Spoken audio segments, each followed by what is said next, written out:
¿A dónde va? You're not going to get a ride back.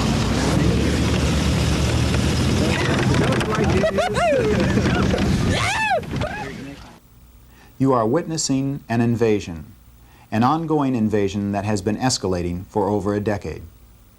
The scenes you are watching are typical of what can be seen daily at hundreds of points all along our southern border, where each day thousands of people from countries all over the world enter the United States illegally.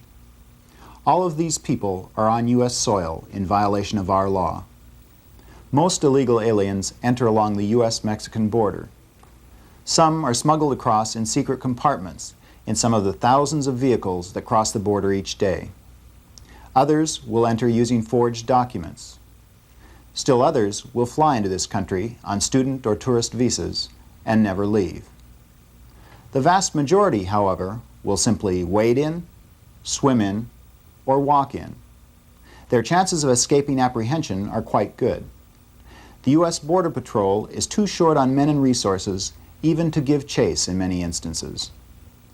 Even so, for 6 years running now, the Border Patrol has apprehended well over 1 million illegal aliens per year. In 1986, the Border Patrol's arrests totaled 1.8 million. That's nearly 2 million people caught entering this country in violation of our law in a single year. By the most conservative and optimistic estimates, 1 or 2 illegal aliens successfully penetrate our border and escape inland for each illegal who is arrested and deported. Border Patrol officers all along our southern front have told us that the ratio is really much higher, more on the order of 4 or 5 to 1. That means that, at the least, well over 1 million illegal aliens make it into this country annually, and more likely, the total is closer to several million. Who are these people that make up this surging tide of humanity breaking on our shores? Are they refugees fleeing political or religious persecution? Desperate peasants seeking work so they can feed their starving families? Economic pilgrims seeking a more affluent lifestyle, perhaps intending to live off the welfare system? Are they hardened criminals who will victimize other aliens or American citizens? Are they drug pushers or agents of hostile foreign powers? Or perhaps even terrorists? They are all of these and more, and they continue to come by the hundreds of thousands. As long ago as 1975, then Commissioner of the Immigration and Naturalization Service, General Leonard Chapman, warned that illegal immigration is out of control. The following year, Commissioner Chapman said, "There are today in the United States 6 to 8 million illegal aliens, and that number is increasing by 500,000 to 1 million each year." Despite the growing crisis, Congress refused to act. In October 1983, President Reagan was merely stating what had been painfully obvious for many years when he said, "This country has lost control of its own borders, and no country can sustain that kind of position." The President and Congress finally responded to this crisis by enacting the controversial and badly misnamed Immigration Reform and Control Act of 1986. They assured us that this would remedy the problem. That bill is now law, but the invasion continues on a massive scale. In 1956, U.S. Border Patrol arrested 87,696 foreign nationals entering this country illegally.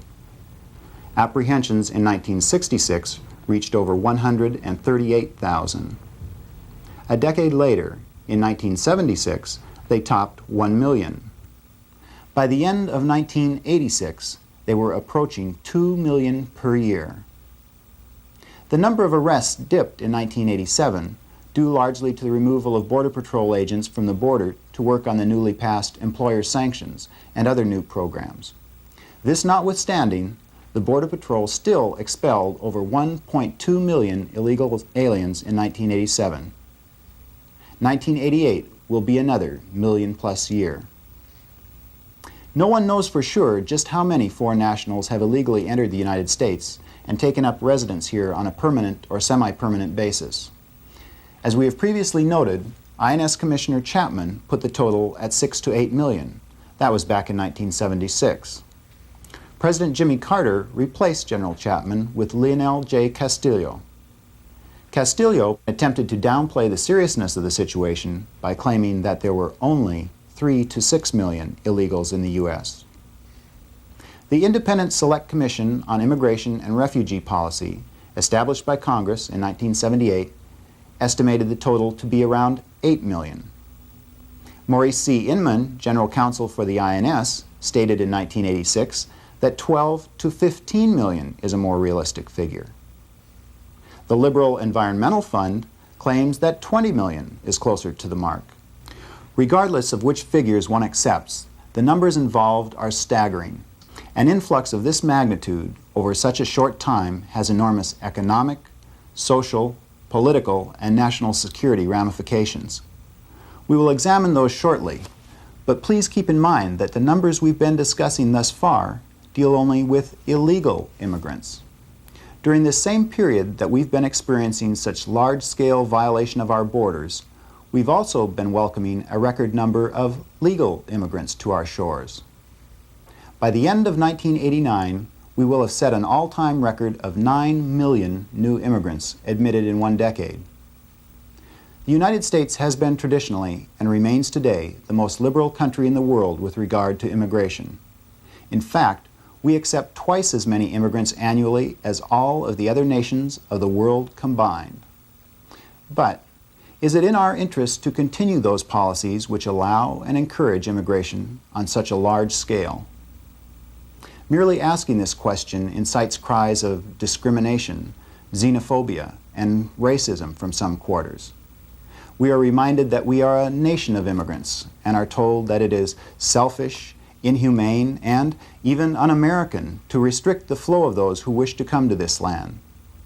The Statue of Liberty, we are told, is our statement to the world that we will accept all of their poor and huddled masses. We are indeed a nation of immigrants, and we're rightfully proud of our distinctive heritage, rich in the cultures, tongues, and contributions of peoples from many nations. For more than 3 centuries, America has been a refuge and a beacon, indeed a magnet, to peoples the world over. During the 18th and 19th centuries, there was little reason to be concerned about immigration. America had vast open frontiers and was in need of new hands that were willing to work. Even though there were few restrictions placed on immigration during the first century of our republic, there was never any question that immigration to this country was a privilege, not a right. There are those now, however, who claim that immigration is indeed a right. This notion, of course, is absurd. As a sovereign nation, the people of the United States, through their elected representatives, have a right to determine who may immigrate to this country and to establish the criteria for admission. This is the right of all sovereign nations. This was clearly recognized by America's founding fathers. Our Constitution, in Article 1, Section 8, gives to Congress the power to establish a uniform rule of naturalization. The United States Supreme Court in 1875 ruled that state laws regulating immigration were unconstitutional. Clearly, immigration matters are the responsibility of the federal government. The individual states are neither empowered nor equipped to deal with this matter. Article 4, Section 4 of our Constitution says this: "The United States shall guarantee to every state in this Union a republican form of government, and shall protect each of them against invasion." The federal government, however, has been ignoring its constitutional mandate regarding these vital responsibilities, while at the same time involving itself in many other areas for which there is no constitutional justification. Our government in Washington, for instance, is spending tens of billions of dollars and employing tens of thousands of individuals in the departments of energy, education, and health and human services, while allowing our borders to go unprotected. The Federal Department of Education has 4,500 employees on payroll and a budget in excess of $20 billion. The Department of Energy, with an employee force of over 16,000, has a budget of $13.7 billion. Then there's the Department of Health and Human Services, with a whopping manpower pool of more than 116,000 and a budget of $375 billion. By contrast, the INS, including the Border Patrol, operates out of the Department of Justice on less than $1 billion and a workforce that is due to increase to slightly above 5,000 by the end of 1988. With these relatively puny resources, the INS and Border Patrol are charged with securing our thousands of miles of border, inspecting several million places of employment, and maintaining records on millions of foreign visitors. Along our 2,000-mile border with Mexico, where over 95% of our illegal alien arrests are made, the Border Patrol has been operating with less than 2,500 officers. In real terms, that has meant that during a normal work shift, no more than 500 to 600 agents are actually manning our entire southern border, and oftentimes the number is even far lower than that. By the end of 1988, they're scheduled to be augmented to a total of 3,600 officers, a significant increase, but still far from adequate. By contrast, New York City has a police force of nearly 27,000 officers. Los Angeles has nearly 7,400 men in uniform. Mike Rodriguez is a member of the Community Advisory Committee of the Southern Texas District of the U.S. Department of Justice. A former faculty member of the Defense Information School in Indianapolis, Mr. Rodriguez is an authority on immigration issues and subversive movements. The average American is not aware of the fact that Border Patrol even exists, or even what the Border Patrol responsibilities are. They are under the Department of Justice with the Immigration Naturalization Service, and their purpose is to enforce what's called the pause for inspection at our borders. What this means is that there are several conditions that a person must meet before they can enter this country legally.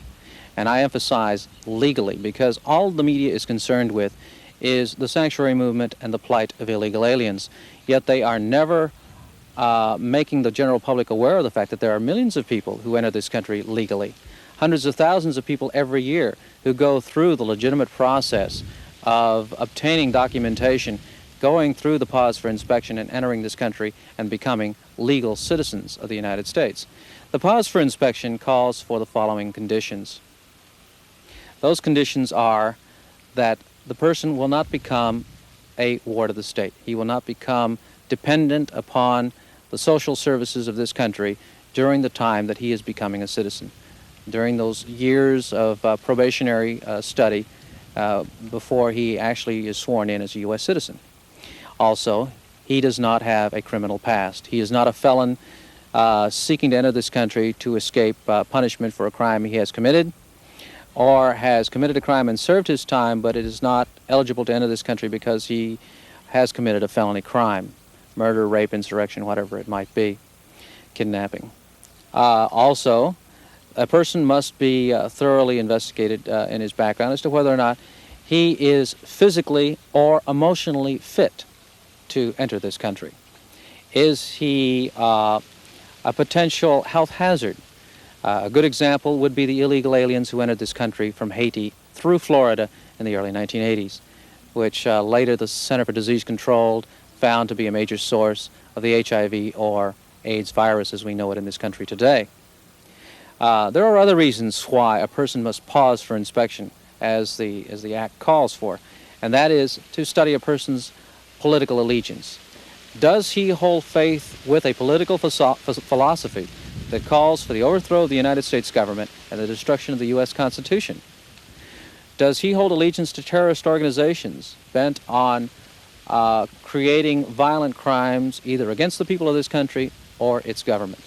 So these are things that the press never makes you aware of. These are the reasons why we have a Border Patrol and an Immigration Naturalization Service investigating team available throughout the borders, not only with Mexico, but our borders with Canada, to ensure that only people who have a legitimate reason to enter this country and are showing a potential of becoming contributing, participating citizens of this country are allowed to enter this country legally. They can even come here and claim asylum, and we have provisions for that.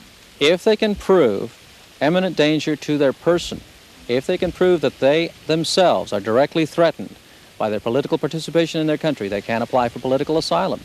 These are all legitimate reasons for entering the United States.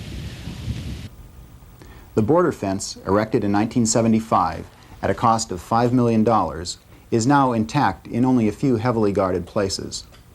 The vehicles you see passing by just a few feet on the other side of this stretch of fence near San Diego are on the Ensenada Highway in Tijuana, Mexico. Smugglers have clipped the fence, leaving just a flap that a car or truck can drive through. Appropriately, someone has painted this sign on the border fence at Imperial Beach, San Diego.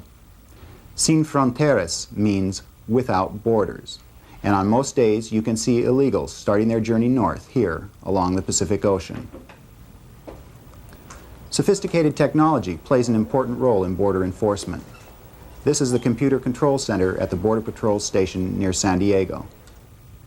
Signals from hundreds of motion detector sensors buried in the ground are transmitted to this room, and these operators then relay to the agents in the field the locations at which foot traffic or vehicular traffic has been detected.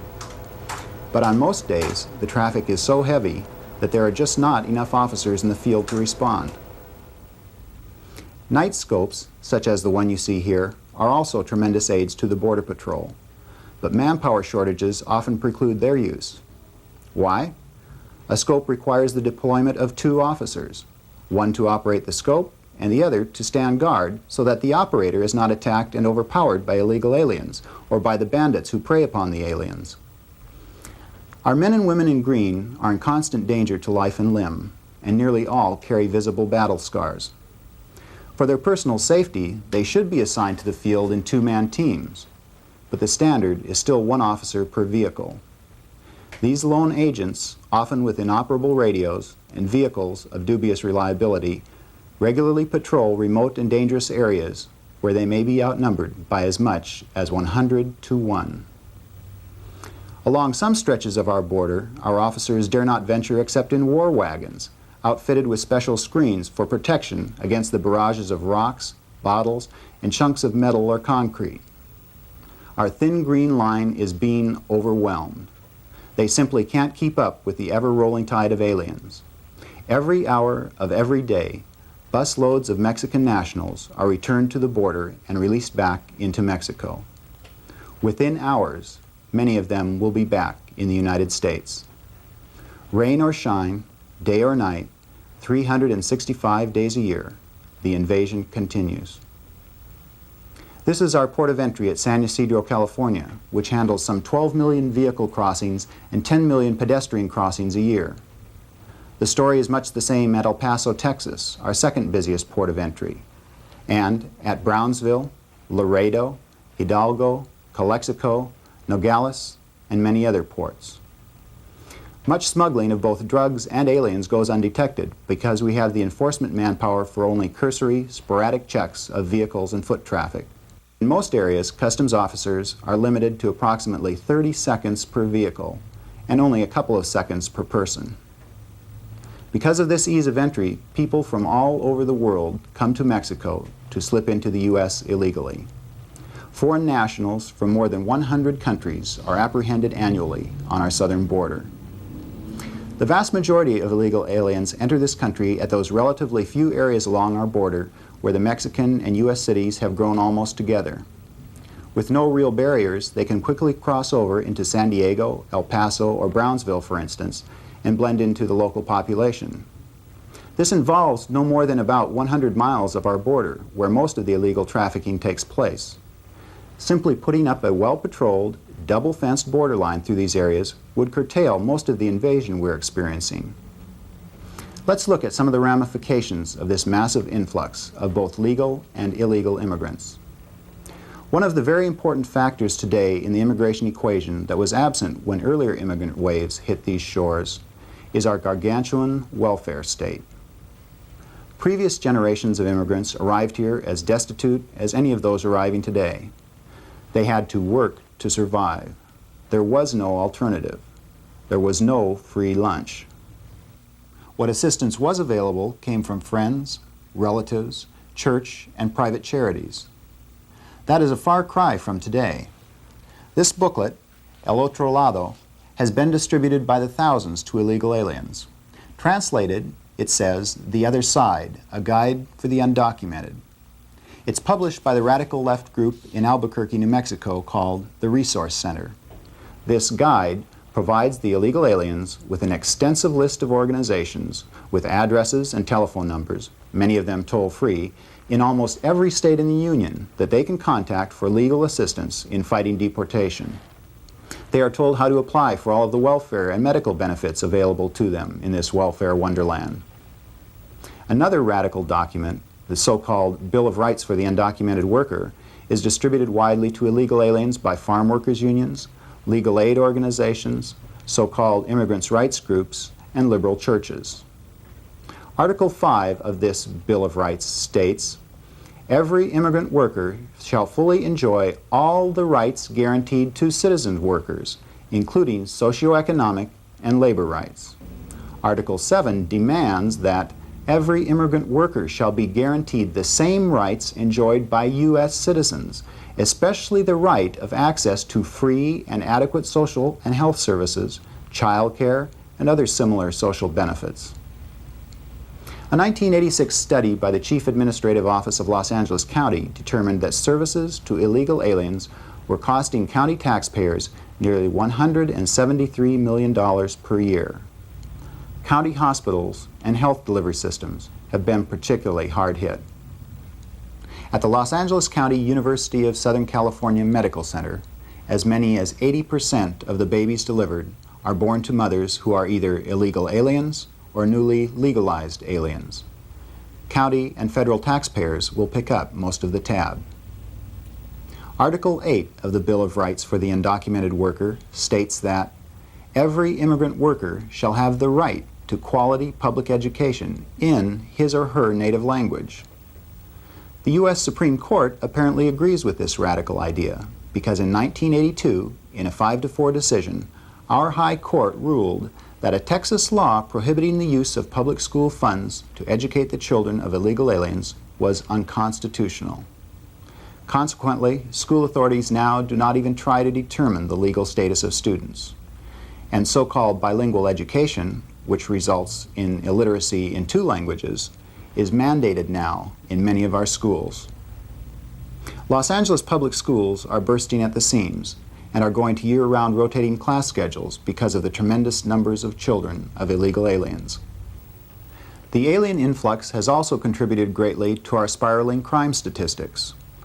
Most illegal aliens are not criminally inclined, and other than violating our immigration laws, will not engage in illegal activities.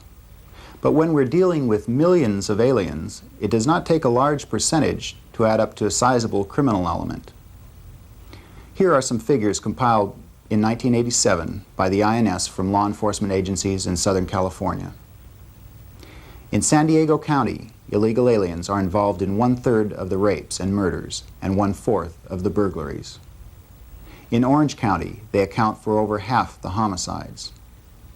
In the city of Santa Ana, aliens are responsible for about 90% of the narcotics traffic, and in Fullerton, 80%.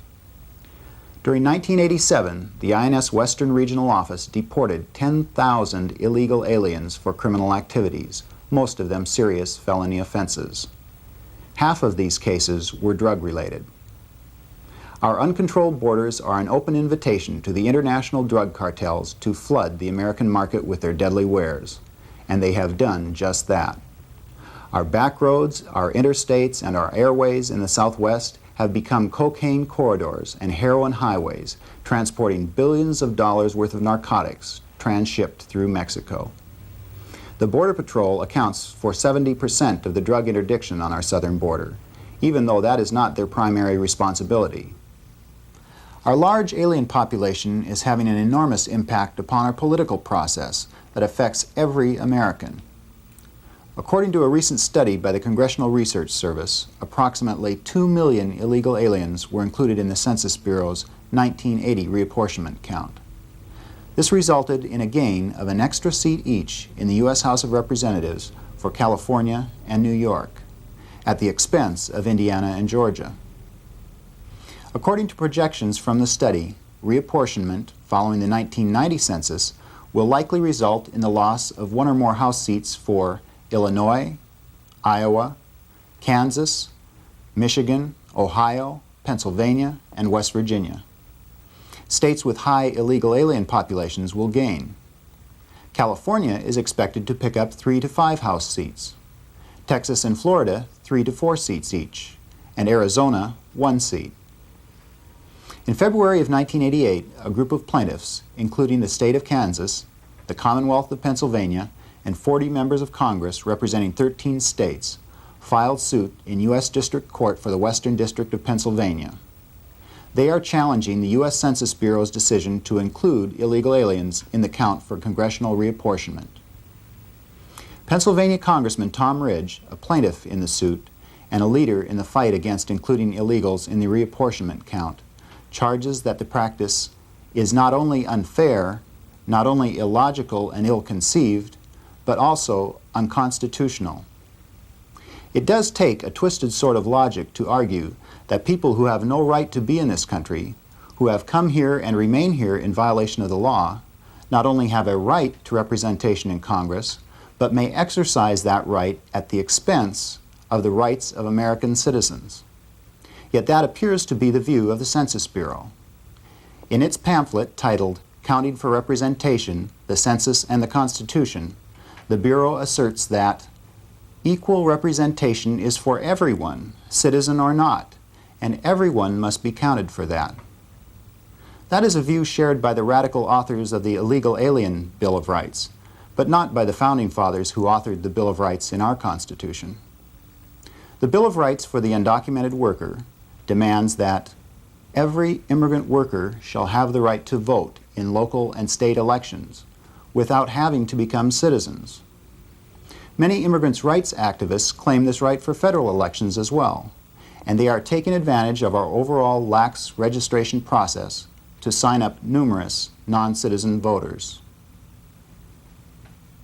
The County of Los Angeles, with the largest illegal alien population in the country, has an extensive $1 million a year voter outreach program. It involves the distribution of postcard voter forms at 3,500 locations, 85 full-time bilingual registrars, and 24-hour toll-free telephone help, all in an effort to increase the number of minority and especially Hispanic voters. But even this is not aggressive enough to satisfy some. Attorneys for the American Civil Liberties Union, representing the organization Common Cause, brought suit against the county, claiming that it was not doing everything possible to register all eligible ethnic minority members. Incredible as it may seem, Los Angeles Superior Court Judge Jack M. Newman ruled in favor of the plaintiffs and ordered the county to deputize some 20,000 county employees to sign up voters. If his judgment stands, it will almost certainly result in the registration of many thousands of non-citizens. A final judgment has not been rendered in this case yet, but the fact that a suit of this sort could be brought in the first place and then sustained through the appeals process all the way to the state high court is alarming evidence of the degree to which the subversives are succeeding in changing the very definition of rights in America. At this rate, the day may not be far off when Article 2 of the so-called Bill of Rights for the Undocumented Worker is accepted as the law of the land. That article states, "Every immigrant worker shall have all of the constitutional rights guaranteed all persons in the U.S., and shall be free from deportations and other unconstitutional practices." In other words, those who come here in violation of our laws shall have all the rights of citizenship and shall dictate to us the terms of their stay here. Another very important dimension of our immigration crisis is the very real threat that it poses to our national security. If millions of illegal alien peasants can slip across our border, isn't it reasonable to assume that foreign terrorists, agents of hostile powers, even Soviet Spetsnaz commandos could do the same thing? We will examine the national security threat in Part 2 of this program.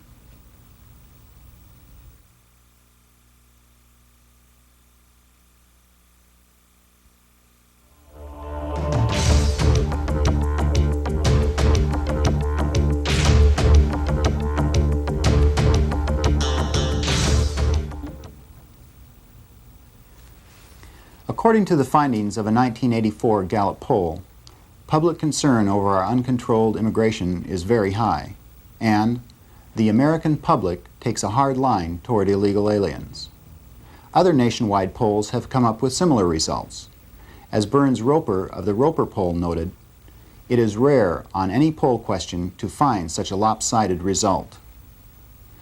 If the harmful effects of our massive unregulated immigration are so readily apparent, and if public sentiment registers so strongly in opposition to its continuation, why hasn't Congress acted to correct this situation? Congress finally did respond to the mounting crisis by passing the Immigration Reform and Control Act of 1986, now often referred to as IRCA, or the Simpson-Rodino Act, after its principal authors Senator Alan Simpson and Congressman Peter Rodino. Retired INS investigator Carl Nelson served 25 years with the Border Patrol and the INS in Texas, New York, and California. Like most of his colleagues, he sees IRCA as a colossal disaster. But Congress abrogated their responsibility during the whole time. And finally, when they did something, it was like in the military. Do something even if it's wrong. And they did. The new law has three main features: amnesty, also known as legalization, employer sanctions, and enhanced enforcement. Under the general amnesty provision, those aliens who have resided here illegally since before 1982 are eligible for legalization. By the application cutoff date of May 4, 1988, 1,760,163 aliens had applied for this amnesty. A second amnesty program called SAW, SAW for seasonal agricultural workers, is available to illegal aliens who worked in agriculture for at least 90 days between May 1985 and May 1986. The INS expects 900,000 to apply for the SAW amnesty before the application deadline. The program has been marked by widespread fraud. At many legalization centers, like this one in Harlingen, Texas, ineligible aliens arrive from Mexico daily, often even in cars with Mexican license plates, and apply for amnesty with phony documents. The employer sanctions make it illegal for an employer to hire any alien not authorized to work in the U.S. and requires all employers to verify that all of their employees are either U.S. citizens or that they have legal permission to work here. And I remember in the mid-'70s discussing it with my fellow employees in the Los Angeles office, and statements being made like, well, when this thing comes to a head, we're going to have more government. We're going to get another law that's going to put the blame upon the businessman, who of course did not create the problem. He may have benefited from it, some of those people, but they didn't create the problem. But they were going to be given the burden of proof, and there was going to be a law against them. We felt that was true in the mid-'70s. It's now come true with the new immigration law, which makes the Immigration Service like any other regulatory agency over business. And we've come that far. The enforcement provisions in the law proposed a 50% budget increase for the INS and Border Patrol, which, as we discussed in our first segment, is far from adequate, considering the magnitude of the crisis on our borders and the overwhelming demands placed on our immigration officers. The Immigration Reform and Control Act was, in reality, a sellout to the commercial interests that benefit from illegal alien labor and the professional agitators at the American Civil Liberties Union, the National Lawyers Guild, the Mexican American Legal Defense and Education Fund, the United Farm Workers, the Communist Party, and the Revolutionary Communist Party. So one might expect that the noisy immigrant rights lobby would be pleased with their accomplishment, and with the 2.5 million soon-to-be legalized aliens in the amnesty programs. However, they are far from satisfied. As they see it, the amnesty program is too restrictive and should be expanded to allow for the legalization of many more aliens. These groups are involved now in many court challenges that are forcing the INS to accept for legalization many thousands more aliens who did not qualify for amnesty. Actually, many of these revolutionaries are committed to the total abolition of our immigration laws and the obliteration of our border. This is evident by their continuous harassing litigation through which they tie up the INS and the immigration courts. It is evident also from their literature and their strategy conferences, such as this Break Down the Border conference held in April 1987 at the Hermanos Escobar Agricultural School in Ciudad Juarez, Mexico, and the University of Texas at El Paso. The conference endorsers and attendees included many of the leading figures in the radical Hispanic and immigrant rights network. Many of these extremists are also active in the so-called sanctuary movement, another part of the multi-pronged attack on our immigration laws. The sanctuary activists smuggle alleged refugees from El Salvador and Guatemala into the United States and then parade them around the country to denounce U.S. foreign policy in Central America. They are often open about their solidarity with the communist FMLN terrorists in El Salvador and the communist regimes in Cuba and Nicaragua. There are provisions within our law for those who are fleeing persecution in their homelands to apply for asylum when they arrive here. But the sanctuary radicals refuse to go through the legal channels and openly defy the law, sometimes even daring the INS to arrest them. They have succeeded in gaining support for their cause from several hundred churches across the country. One of the most influential supporters of the sanctuary movement is Los Angeles Archbishop Roger Mahony, prelate of the nation's largest Roman Catholic diocese. Besides supporting the criminal activities of the sanctuarists, he has also publicly announced his commitment to use the money of his parishioners to fight the deportation of those illegal aliens who may not qualify for amnesty. In these efforts, the Archbishop has embraced the far-left Industrial Areas Foundation, the IAF, founded by the late Marxist and radical organizer Saul Alinsky. Alinsky's books, Reveille for Radicals and Rules for Radicals, are training manuals in propaganda, agitation, and confrontation, and are still the Bibles of the IAF. With Archbishop Mahony's help, the New York-based IAF has established 3 branch groups in the Los Angeles area: the United Neighborhoods Organization, the South Central Organizing Committee, and the East Valleys Organization. These groups work in concert with some 250 other affiliates in the IAF network throughout the United States. Casa Oscar Romero, a sanctuary center in Brownsville, Texas, that has funneled thousands of illegal aliens into the United States, is funded and run by the Catholic Diocese of Brownsville and Valley Interfaith, an IAF affiliate. Bishop John Fitzpatrick of Brownsville purchased the 6-acre site, paid for the construction of the center, and continues to fund its operations with diocesan funds. Although its trafficking in illegal aliens is clearly in violation of federal law, Casa Oscar Romero's operators have been virtually immune from prosecution. Federal officials refuse to go up against the bishop and the media, even though there's widespread opposition to the center from citizens and local government. Immigration issues top the IAF agenda, and IAF activists can usually be found leading the attacks on the INS and our immigration laws. Among the Foundation's powerful allies are farm labor agitator Cesar Chavez, one of Alinsky's prized disciples, and U.S. Senator Ted Kennedy, chairman of the Senate Subcommittee on Immigration. In July of 1987, Kennedy traveled to Los Angeles to serve as the keynote speaker at the 10th anniversary celebration of the Industrial Areas Foundation Network of Southern California. The Sanctuary Movement, the IAF Network, and the Rights of Illegal Alien Coalitions all benefit from and in turn avidly promote the growth of so-called liberation theology in the Christian churches.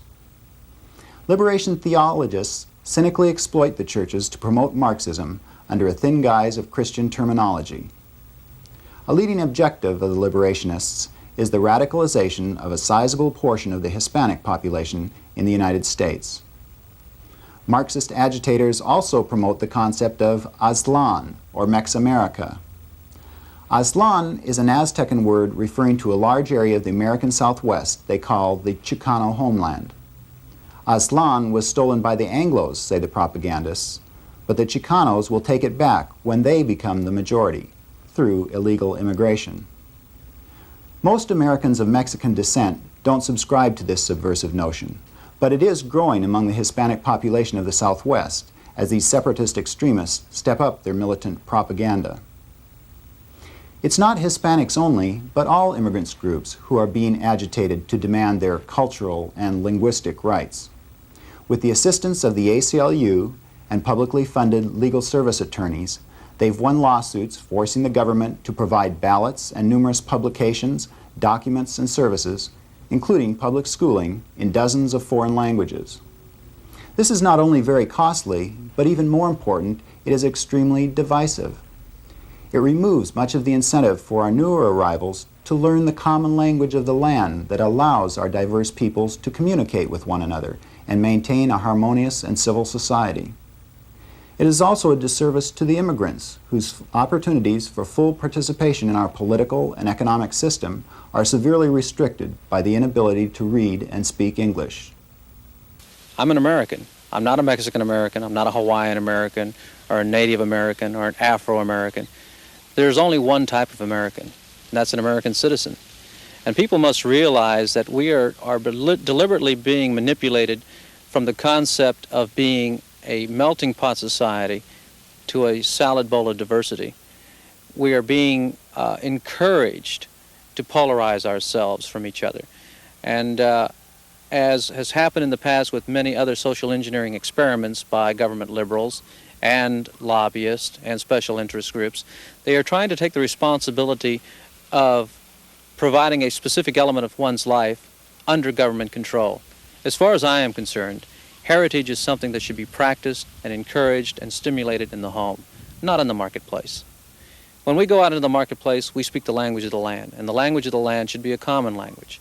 And as far as I'm concerned, that language is English. The perpetuation of the concept of bilingual education and biculturalism under government mandate is a very dangerous concept, because what you are doing is you're creating an atmosphere where people do not feel that they have to assimilate. They can create these pseudo-nationalist movements and loyalties. Good example of where this has backfired in other countries has been the French Quebec separatist movement in Canada. Back in Africa, there have been various tribes and ethnic groups that have carried their spirit of heritage and nationalism to the point of warfare. To create this unity, to provide a strong government, to provide a strong citizenry, to perpetuate the ideas of freedom as a republic, requires a common language and a common bond and a common heritage, which is the United States of America, American citizenship. In part one of this presentation, we mentioned the national security implications of our open borders, particularly with regard to the specter of international terrorism. While terrorist atrocities continue to capture headlines worldwide, relatively few major incidents have occurred on American soil. We can be thankful for that, but can we expect this good fortune to continue? Most probably not. In October 1987, 3 members of the terrorist Syrian Social National Party, the SSNP, were apprehended with explosives after crossing into Vermont from Canada. The Lebanese-based SSNP carried out the 1982 assassination of Lebanese President-elect Bashir Gemayel. It also is responsible for car bombings that have killed 105 people and injured hundreds more. The 3 are now serving prison sentences. In June 1986, a group of 18 Palestinian, Syrian, and Turkish nationals preparing to enter the United States illegally were arrested by Mexican authorities across the border from Del Rio, Texas. Evidence found on them supported the suspicion that they were connected with Middle Eastern terrorist groups. This Mexican newspaper gave the story prominent coverage. These photos show members of the group being arrested in Sabinas, Mexico. The map and inset trace the route that the 18 took from the Middle East to Mexico and then to the Texas border. It was Jerry Goodman, Border Patrol Chief of Del Rio, who first learned of the group's planned entry through sources in Mexico. He then alerted Mexican authorities. Our unit, which is the anti-smuggling unit and intelligence unit of the Del Rio Border Patrol Sector headquarters, received information that there were a number of Arabic aliens in a hotel in Sabinas, Coahuila. We determined that they were contracting with a smuggler to come into the United States. There were 11 persons with Lebanese passports, 6 Syrians, and 1 Turk. The Mexican immigration officials transported the persons to Piedras Negras and processed them at the immigration offices there for not having visas to be in this area of Mexico, Sabinas. The persons ostensibly were admitted to attend the World Soccer Cup, which was the largest event in Mexico at the time. Some of those apprehended carried photos of themselves with automatic weapons and dressed in guerrilla garb. These are a few of those photos confiscated by the authorities. In January 1987, agents of the FBI and INS in Los Angeles arrested 8 individuals connected with the Popular Front for the Liberation of Palestine, an extreme militant wing of the PLO terrorist group. Deportation proceedings against the 8 have been tied up by ACLU attorneys for nearly 2 years. Meanwhile, the 8 defendants are out on bail, and Hollywood celebrities and the media champion their cause. In June 1986, Sheriff Gary Painter of Midland, Texas, received startling information from his department's intelligence sources in Mexico concerning terrorist training camps in that country. The training camps, we were told, were mobile. There was Colombians, Cubans, and Libyans in the camps. The head man in the camp would be carrying an AK-47. His lieutenants or subordinates would be carrying H&Ks or fins, automatic weapons. And the people that were being trained would be carrying M16s or AR-15s. And that they would move throughout this areas that we have located up here to avoid detection. And we asked him, the informant, why they were being trained. And he said, well, Gaddafi has made the statement that he's going to attack the United States. What do you think they're being trained for? He was telling us about a lot of activity in the Oaxaca area where the governor of Oaxaca is a communist, has allowed some 300 terrorists to come into Oaxaca through the state of Chiapas. A lot of movement through Tampico of terrorist activity coming into Mexico. The pink circles are the 5 camps where the terrorist training was located, Cubans, Colombians, and Libyans that were being trained and doing some training.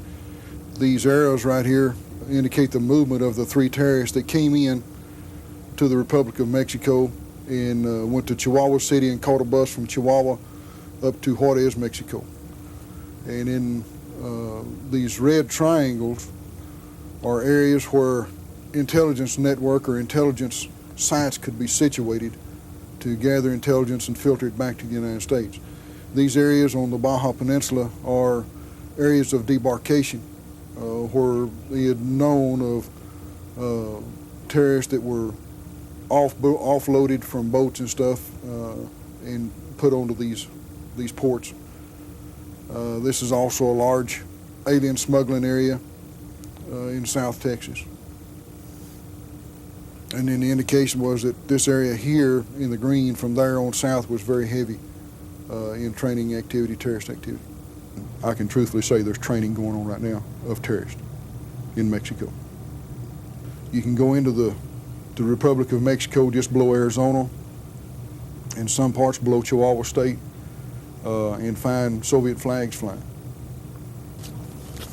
This is a propaganda kind of a magazine that was handed out in Mexico. And it's some revolutionaries that abdicate the overthrow of the Mexican government through assassination. And what brought our attention to it was the notice the stars located here. And then on this particular page of how close the stars are in relation to the terrorist training camps that we have on our map. Now also there was 3 stars that are circled here that are up inside what appears to be the United States boundary. And we're not sure of the significance of what it is. There's no telling how many people have gotten through into the United States. There's absolutely no way of knowing.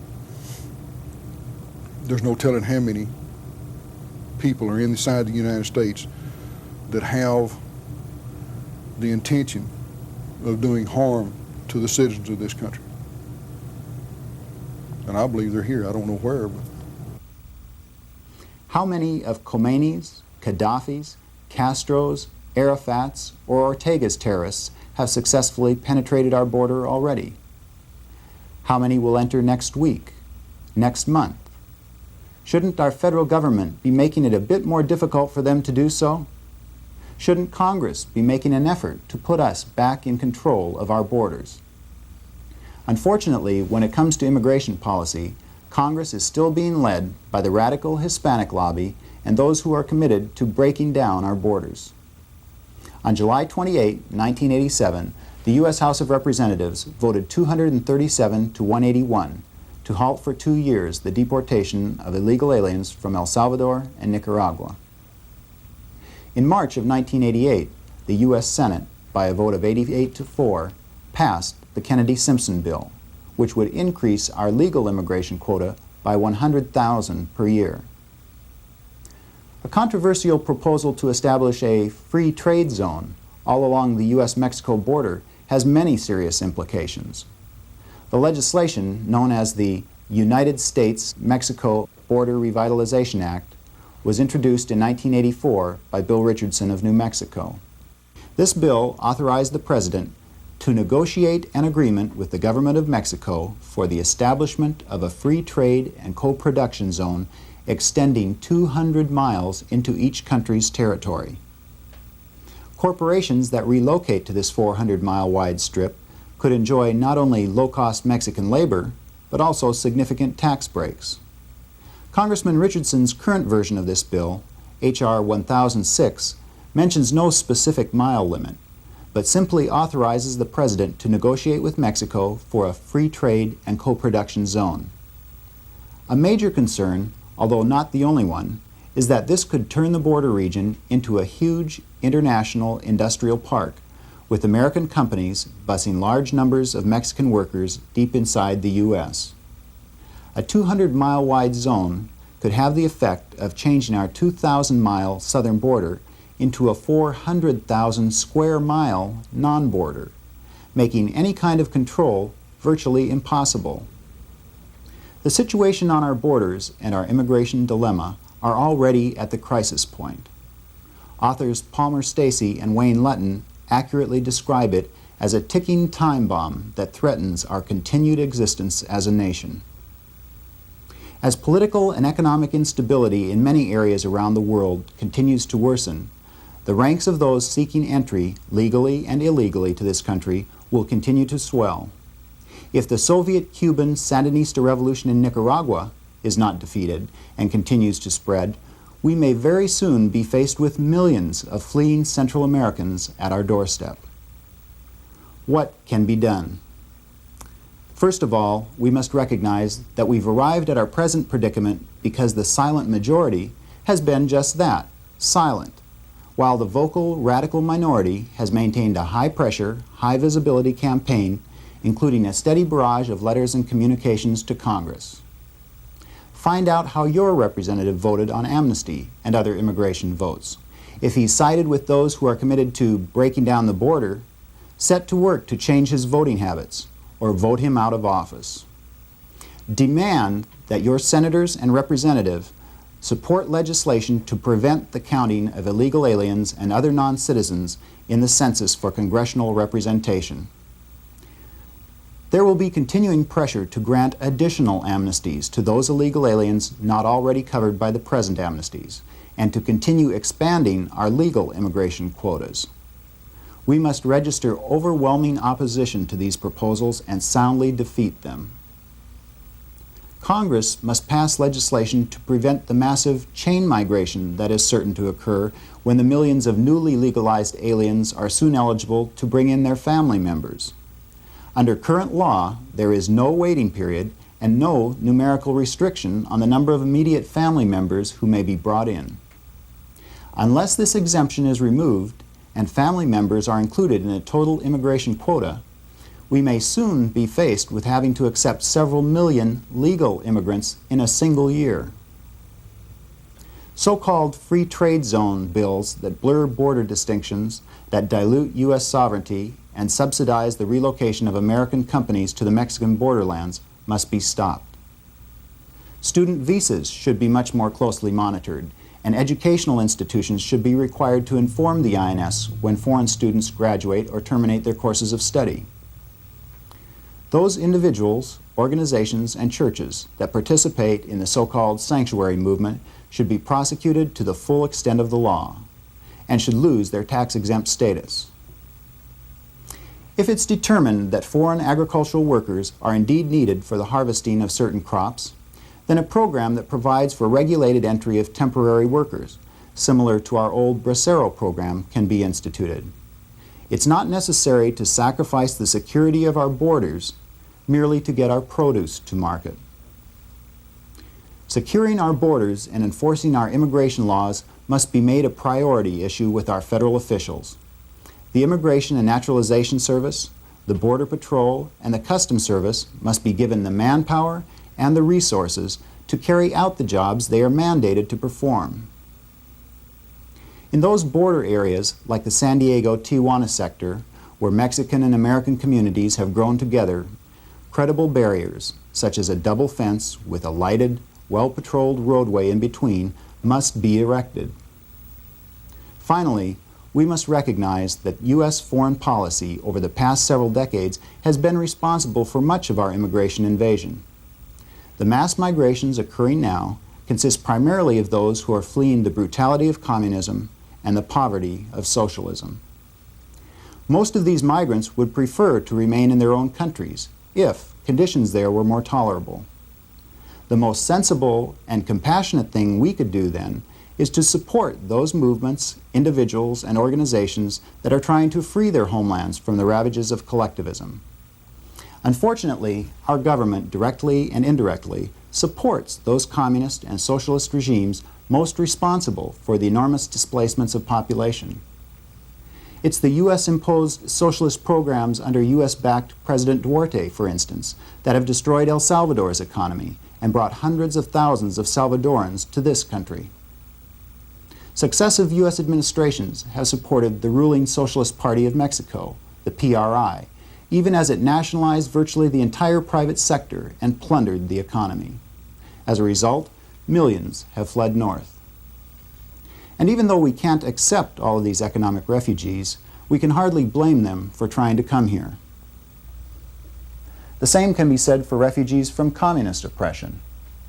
If not for the enormous economic and technological aid which it receives from the United States, the Soviet Union could not maintain its communist satellites in Cuba and Nicaragua, which are destabilizing our entire Western Hemisphere.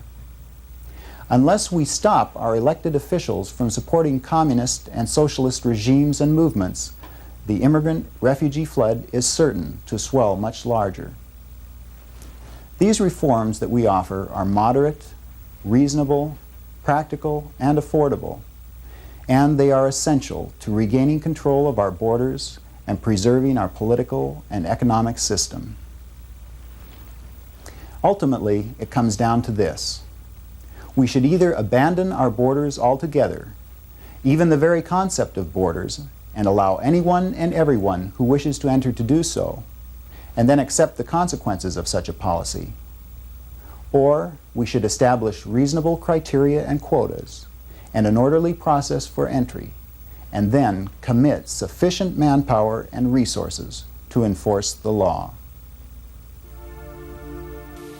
Well, one of the conditions that these people are claiming is that if a person pays taxes, let's say he buys a pack of cigarettes, buys a gallon of gasoline, or makes any purchase that involves taxes, or he pays rent and his landlord pays property taxes, this entitles him, the illegal, to vote because he is now a taxpayer.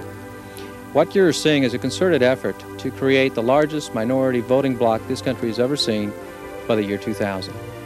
Because the left, as we know it, believes that the power in this country lies in Congress, and that's true.